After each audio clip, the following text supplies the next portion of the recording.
প্রতিদিন আসে, রাজন্তপুরে গল্প গুজব করে, আবার চলে যায়।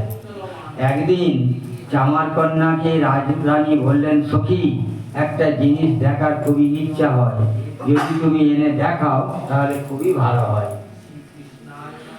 চামার কন্যা বললেন, তুমি তো সখী হও, তোমাকে না দেখানোর কিছু নেই, বলো তুমি কি দেখতে চাও।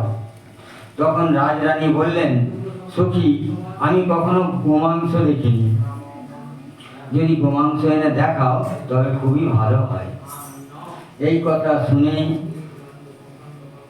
চামার কন্যা আটকে উঠলেন, বললেন, সে কি, একে হিন্দুর বাড়ি আবার রাজার বাড়ি, এখানে কি গোমাংস আনতে আছে?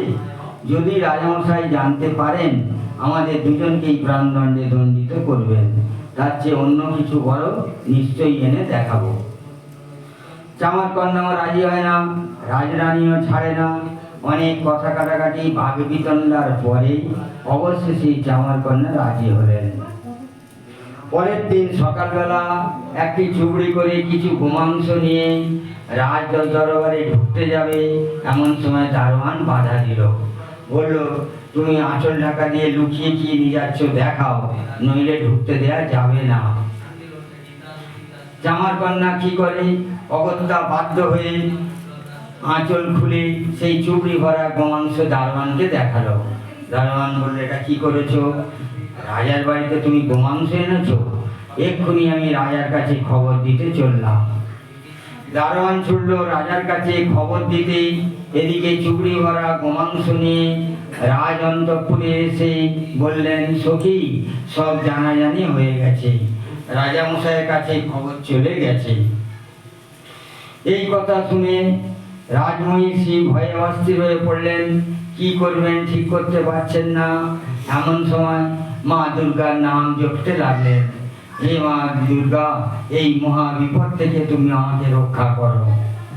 তার কাতর প্রার্থনায় মা সদয়া হলেন এবং একটি মাছের রূপ ধারণ করে এসে কানে কানে বললেন, রাজামশাই যখন জানতে চাইবে তখন বলবে এতে 13টা ফল এবং ফুল আছে, মা দুর্গার পূজার জন্য এনে রেখেছি।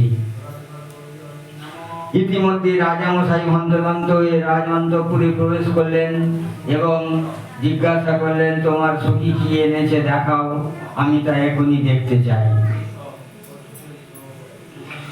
কি আর করা যায়, বাধ্য হয়ে চামার কন্যা রাজমহিষী তখন খাটের তলা থেকে এই চুবড়ি ভরা গোমাংস এনে রাজামশাইয়ের কাছে যখন খুলে ধরলেন, রাজামশাই দেখলেন তাতে 13টা ফল এবং ফুল আছে।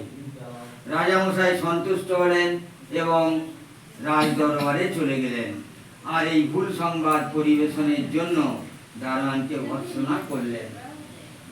রাত্রিবেলা ঘুমাতে যাবেন, এমন সময় রাজরানী বললেন, মহারাজ, আপনি যা শুনেছিলেন তা সত্য।